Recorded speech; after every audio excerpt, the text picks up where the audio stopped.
Hi, everyone. Welcome to another episode of Spotlight on CS Ops. I'm here with my counterpart in Austin, Texas, Matthew Lynn, sorry.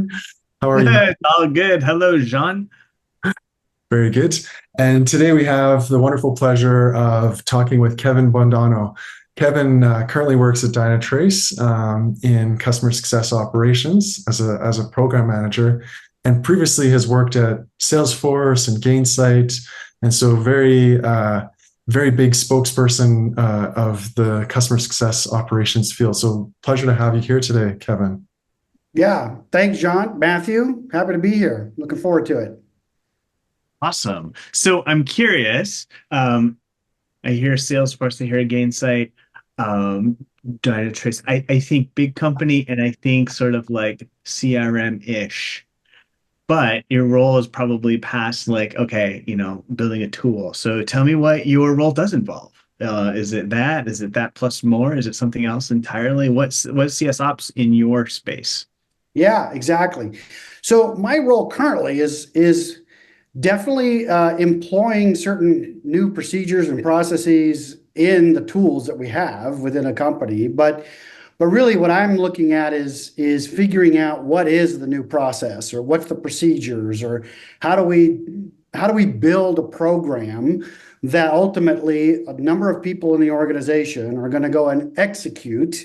And in our world, it's customer facing. So what will those interactions be with our customers? So that's a little bit about what I love about the role is I get to sort of like do my investigation, figure out how we're doing it with our customers specifically, sort of marrying that up with a lot of a deep background and history of different roles that I've had in and around this industry, and come up with what is should be the best program. And then secondarily, right, those things have to get implemented in certain tools. And so I try and do the one thing first, and then, all right, how do we actually best implement that so that everyone can actually go and execute? Sure, sure. It's amazing. That's cool. So how did you land in the CS ops? Like what path did you take to get to this role? Yeah, it's interesting that I have so I've been in a purely operations role for about the last almost 2.5 years. Before that, I had a lot of different roles in actually customer support and spent a lot of time in sales, pre-sales as a sales engineer. But in all of those, it was in and around the customer success, customer service and support experience industry, right? So even if I was selling a customer success platform, now I'm actually using one to implement those programs as an operations person. And so, frankly, the way I got into this ops role is, again, I was in a pre-sales engineering leadership role. Really good friend of mine called me up and said, "I'm building out my team. I need people like you to come help build out and strengthen our operations because of all the things and experiences you've had in and around customer experience." I said, "Fantastic, let's do it." And that's kind of how I got here. What does your team look like, Kevin? And that might be people that you lead, and that might be peers of yours because you're inside of a larger organization. So I'm just curious how you sort of divided and conquered, or maybe just divided, as the case may be, the work that you've got on your plate and your team's plate. Yeah, that's also a really good question because our team is comprised of a number of sort of traditional program managers. But then we also have reporting into the same management structure. We have a number of folks that are very focused on our business analytics. So they'll go and build all the reports and analytics of which we will use as input data to like, how do we understand our customer cohorts and their needs and building a program? And then after something's launched, they'll come in and take a look at, all right, how is the program running? Is it successful? Like, how are we measuring our own success internally? there's a group of people doing that. There's also a small team of people that really are more of the owners of the tools that we have in house, the products, like, the Salesforce Zendesk, the CSP. And so I often need to lean on them and leverage them heavily to say, this is what we want to do. Now help me figure out how do we implement that in the system that we have in house today.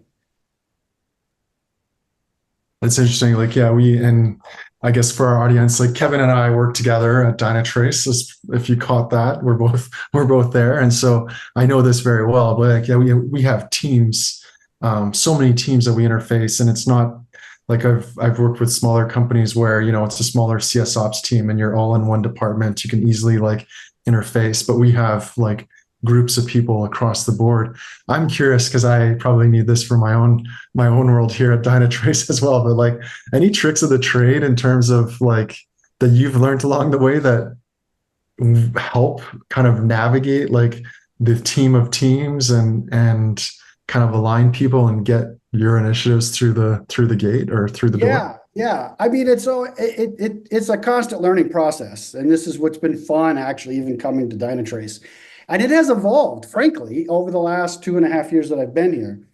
So one of the things that helps me personally immensely is the realization. It takes a team. It takes a village. And when you are in a smaller organization, smaller company, or a smaller ops team, out of necessity, you find yourself just having to wear many more hats and take on more responsibilities. So in the early stages, like I was so I just kind of built requirements. I put together the plans, and I actually implemented. I configured the systems, implemented. And oh, by the way, I'll train all our users. I'll train and enable them and all that stuff. And you had to, like, we just didn't have all these resources to draw upon. Thankfully, those things hopefully kind of evolve, and you learn, like, how do I best leverage this other teammate or colleague or something like that. And so, because you just can't do it all to yourself. So exactly that. I mean, when you do find the people who are like experts or more of an expert with a particular technical system, technology, great. Again, here's what I'm trying to do. I probably could solution it on my own, but I might not come up with the best solution. So let's go brainstorm together and let the technical expert come and help me formulate or tweak. Like, the implementation could go one of two ways. Let's take the best approach for the long term. And then training and enablement too. Again, like I built and configured the systems, and I said I can go train and enable people. And while I think I'm good at customer success and even this operations role, and I do okay, like, I don't have an education and training background. So I love leveraging other people who have that, which says, like, we might want to look at a different modality, right? Not everybody learns by reading the manual, or right, someone else wants to go watch a video or take a course. And so it's those types of things. To me, that's been a big trick of the trade, is realizing how best to leverage all the team around me so that we can get the biggest, most impact with our end users, which are the internal customer success managers. But by extension, that's making our customers successful. Yeah.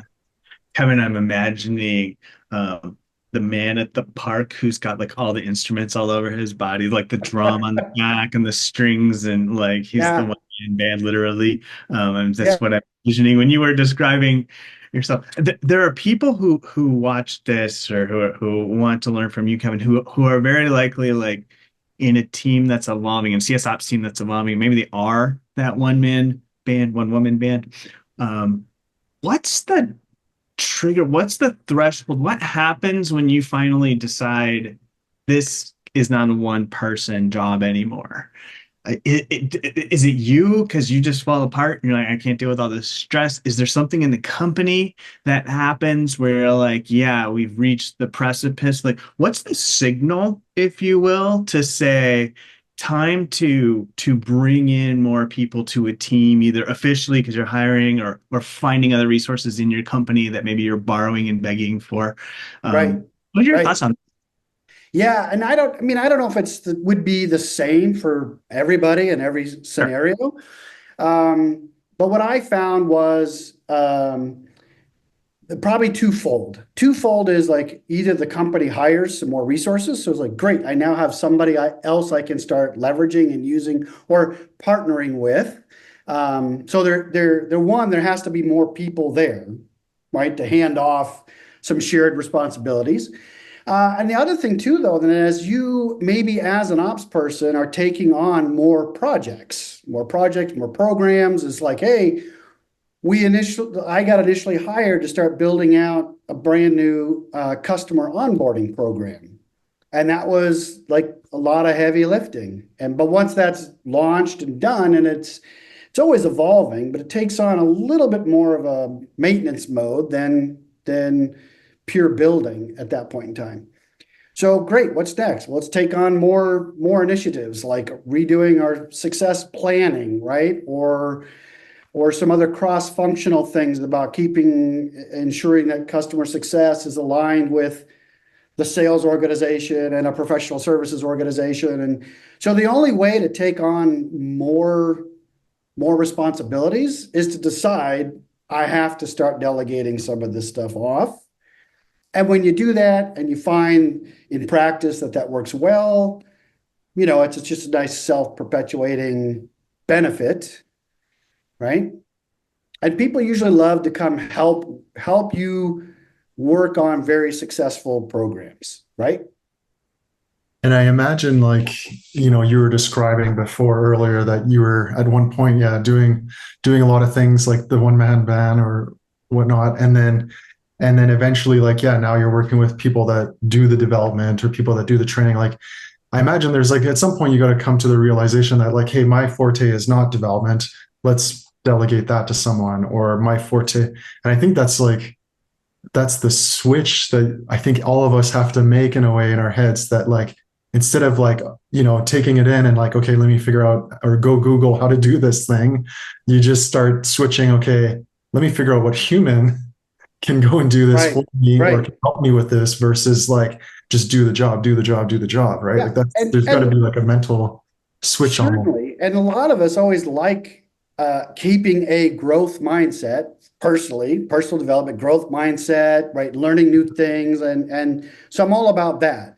But there is a balance, and there's always this moment in time where you're like, okay, yeah, I could do it all, but it's going to come down to things like a matter of time and effort and thing in terms of what the company's objectives are.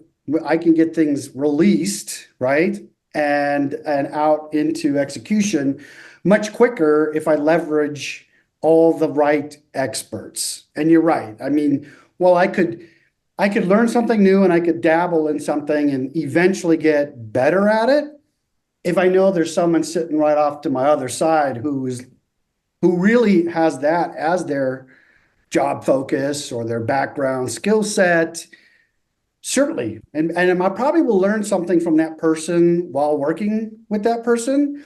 But let's bring that person in to actually like really execute and deliver ultimately a better product, right? Better Mhm. program Yeah. for your people. And so it's a win-win. And that's why I like working with a team. Yeah. I'm imagining Carol Dweck, who wrote the growth mindset book, is applauding your growth. And then I'm also hearing my econ professor from way back when talking about specialization and efficiency. And so I think you found the line, or you're walking it. You found that's a sweet spot in between the two. Right. I hope so. And if this helps, again, for right now, it's very recent and relevant in my mind is the whole training and enablement thing. Um, because what I found, I don't know if anyone else has experienced this, but the operations person, usually when you're rolling stuff out to your CSM organization or whatever team that you're in operations for, I'm the guy that just gives people more work to do. Right? Here's the new procedure. Here's the new process. We're updating, and now there's 6 steps. What used to be 2 steps, right?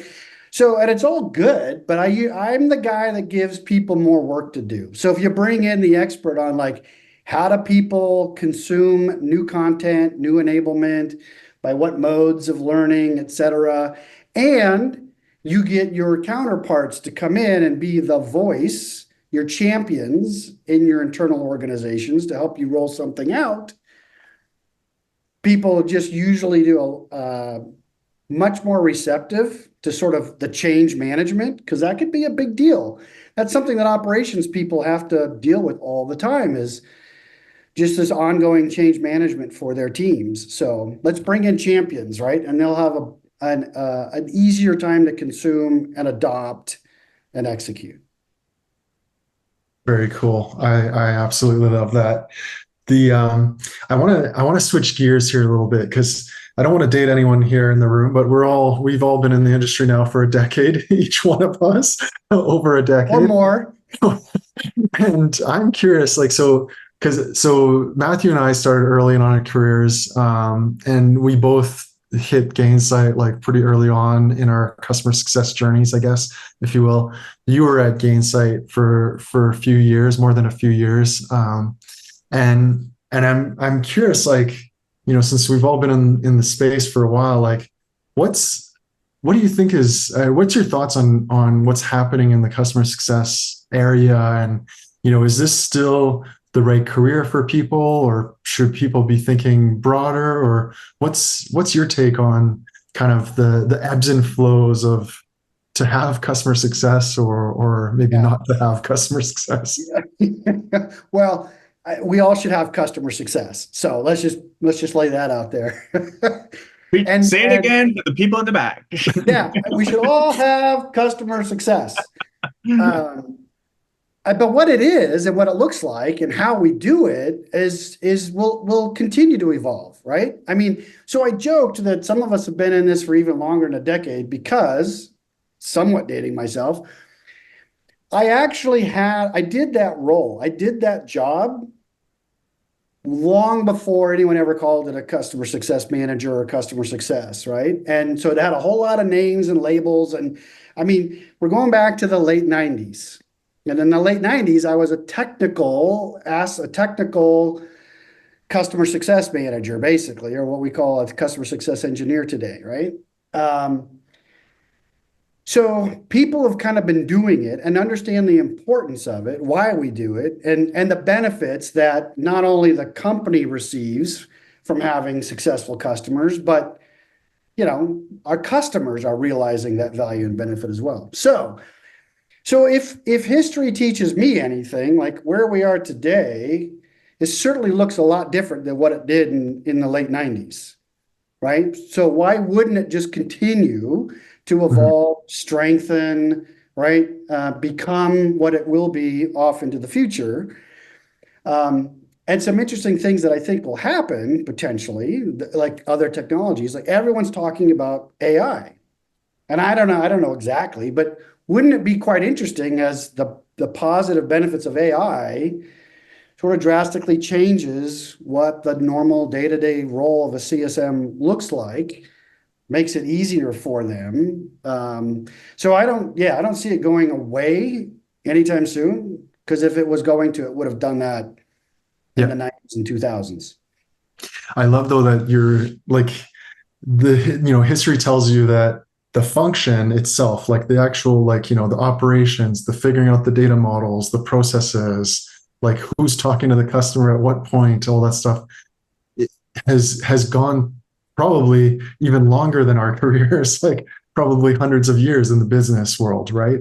But I love that, like, maybe they'll change the title of customer success manager to something else at some point, or, one day it was account manager, then it was CSM. Maybe it'll be something different in the future. But at the end of the day, the core components of those roles and the structure that we build within operations stays the same. So I love that point that, like, at the end of the day, who cares what it gets called, or if people flip-flop on, is it a CSM or an account manager, but it's still the same kind of function. Right. And then, like I said, when I started, this was long before, SaaS, subscription-based economies and consumption. So even more so now, Mhm. um, there, in my opinion, there will always, or there should always be some group of people within a company that is just like maniacally focused on customers, right? And the success of those customers, right? Mhm. You have to. Yeah. And again, traditionally, like that may have come from different parts of an organization. Um, but if you want to sustain yourself as a business, providing a good or service or something in some industry for any period of time, you will have people focused on that function. Mhm. I I appreciate that. Like have someone maniacally focused on your customers. I think that's amazing advice. So we looked at the past a little bit. Let's spin around to the future. You mentioned AI, but what do you see coming down the road for CS ops? Maybe it involves AI. Maybe you want to take a different road on some other topic. But what do you think is next? Yeah. Um, I think in relation to AI, what I've kind of been thinking about a lot lately is will will that depth and breadth of analyzing data, which AI can do at scale, like to the scale that humans can't, right? So what learnings will we get? And just a couple quick thoughts is like, well, we historically have tried to like categorize customers by certain cohorts. And whether that's by spend, by size, by their own industry, and verticalization. And so we try and do things at scale by compartmentalizing different customers.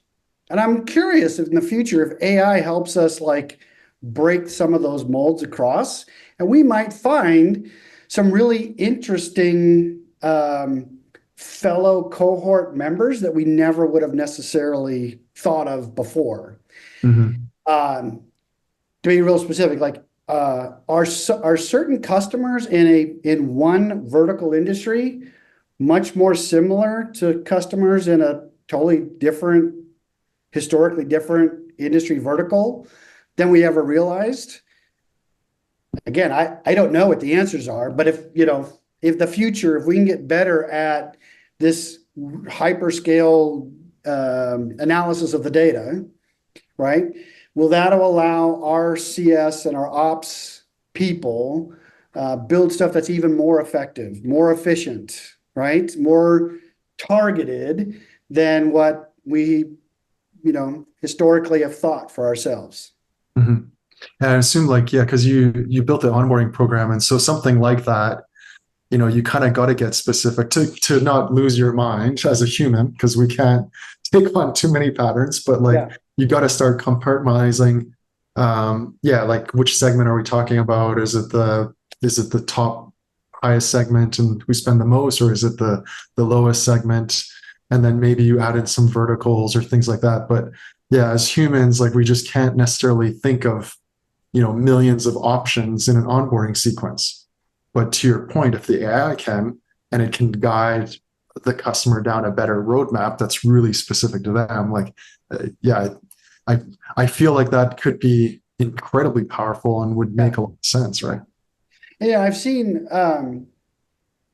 so many companies have done pretty good job of this, but they always had like, a data scientist, a or a small team of data scientists. And that's kind of like, I think, there was AI in a human brain, kind of a scenario. But not every company, gets the luxury of having those people on board and taking a look at this, right? How much data how much data does anyone need to take a look at to figure out from a customer perspective, customer success perspective, and health, what does good look like? What's a successful customer? How do you know that they're actually doing well? And there's tons and tons of historically, like, everyone talking about false positives and all these scenarios. And again, if you can't, if you don't have the luxury of having data scientists, which I currently don't have on my team, right? That's where I would love to start leveraging more and more AI technology. And let's see where it goes. Let's see what it starts to tell us. Mhm. Love it. So as we wrap up, I just have maybe one final question. Like we're really committed to the community and helping kind of the next generation. Us guys who've been in it for a while. Like We at some point we got to pass the baton. And I'm curious, like as someone who's been in the space a while, like is there anything that you would last minute tips or thoughts that you would give to the people that are either looking at this field as a career or in it but they've only just begun type thing? Is there any tips that you would give them to sort of help broaden their career or help build themselves along the way? Yeah, I mean, if you get it up, just get in and get started, right? I mean, and no one's ever going to know everything ahead of time. So if it's a great place if you loved to take on challenges and figure out solutions, right? So I'm one of the things that I struggled with and still struggle with sometimes is the imposter syndrome, right? And so it's a matter of like, no, nobody's ever nobody's got all the answers, right? So get in there. You're going to learn. You're going to fail, right? But if you're going to quickly learn from those, and this might sound a little odd, but develop a thick enough skin because as an operations person, your job is to take all kinds of input, requirements, and feedback from however large your CS organization is, and try to figure out like what's the commonality across all this thing, because you will never satisfy everybody all the time, right? It's almost like running for office. You will, right? So if you like that, like dig in and go get it. And again, I took a very unique path, I think, into getting into operations, even though I was in CS. So spend time in CS, understand how CS people think, what they're expected to do, like how do they go and do their job, and by extension interact with their customers. And if you think you can get in there and start to pick apart things and basically build a better mousetrap, you're basically halfway there. Like that's the sort of intuitive skill set. Just keep developing that, and people will recognize, this person can start thinking about a 10x scenario. Mhm. I feel like we got right there, and that could be a whole nother episode of like how to prioritize, how to handle the political climate inside your company, how to say no. So we might have to have you back, Kevin. But it's been a pleasure to talk to you today and gain from your experience. Thanks so much for joining us. Yeah, thanks for having me. It was fun.